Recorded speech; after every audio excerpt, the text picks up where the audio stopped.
So I wanted to show you my cat bowl that I made. It's a water fountain for the cats. And it's a really inexpensive DIY project. And I'm going to tell you kind of why I did it.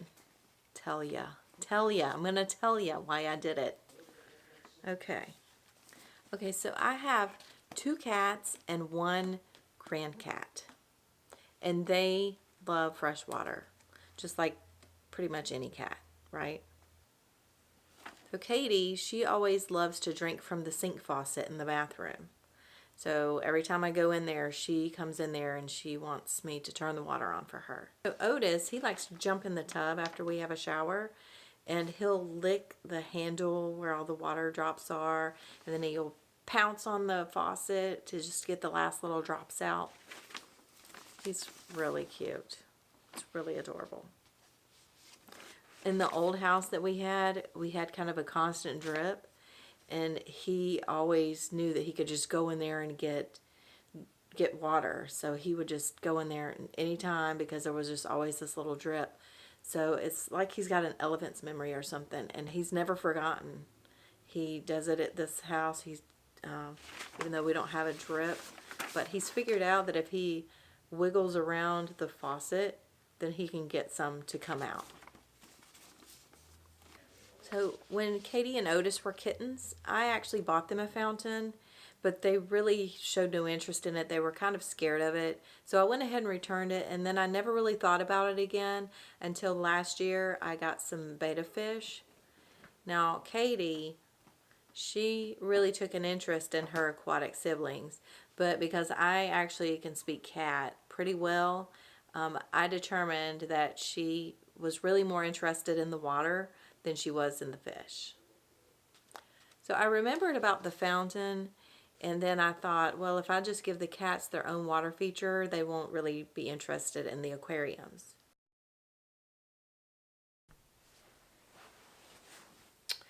Well, I'm back. I had to change the battery, so maybe I'm in a different spot now. I don't know. Got a big old face in this camera. Okay, where was I? I don't even remember where I was sitting. Stupid batteries. What was I saying? I looked around online at some of them, and I looked in a couple of stores, and they're pretty pricey, which led me to looking for DIY alternatives, because I don't really mind a good DIY project. The common denominator that I saw with most of these DIY cat fountains had to do with using a aquarium filter. There are submersible filters and there are hang-on back filters, and I chose to use a hang-on back filter because I just really wasn't that excited about having my fish drink water out of a bowl with some electrical things submerged into it. I'm sure that it's really safe because that's what they're designed for, not for cats, but to be submerged in water. But I'm just always going to go on the better safe than sorry side of things. I used the Aquatech 5 to 15 gallon aquarium filter. And I used a trifle bowl that I already had. I used a glass to help with the water flow, and then I just got 2 aluminum pans and some decorative rocks. So I got my filter at Walmart for about $12. The bowl I had, like I said, but I got it from Goodwill for $3. And I had the glass, of course, and then the cookie pans and the rocks came from Dollar Tree. So they were pretty cheap.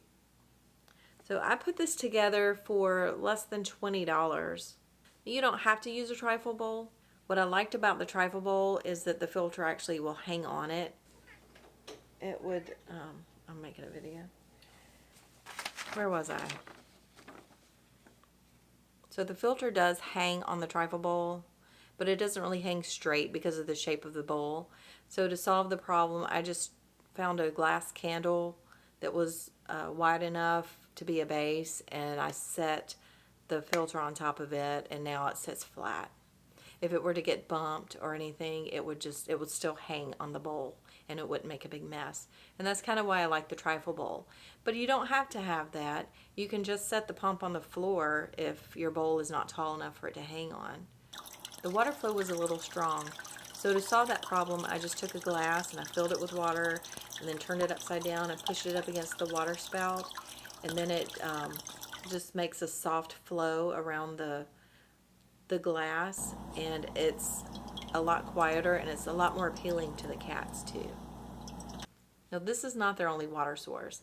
I also give them fresh water every day with their food, and this fountain is more of a treat, and I keep it over there by the aquariums, and they just really love it.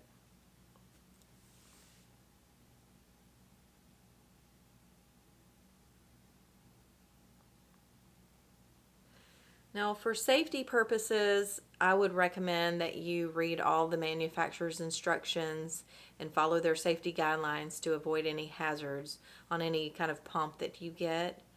I don't see a lot of risk involved in the way that I have mine set up. But if you're going to do yours, just, you're going to do it at your own risk. So I'm just going to throw that disclaimer in there.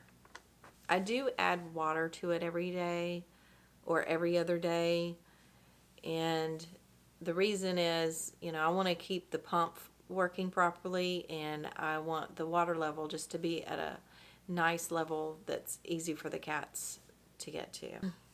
Now once a month I take everything apart, I clean the bowl, I inspect the filter, and just clean everything up, and then I put it back together again. About once every 3 months I change the filter cartridge.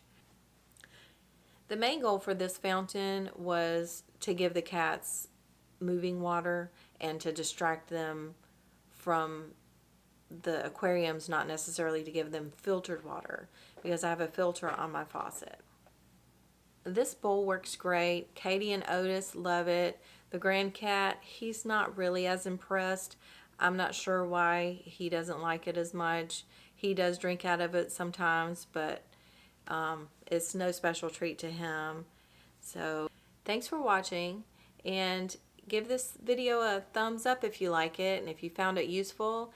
And if you have any questions, just leave it in the comments below.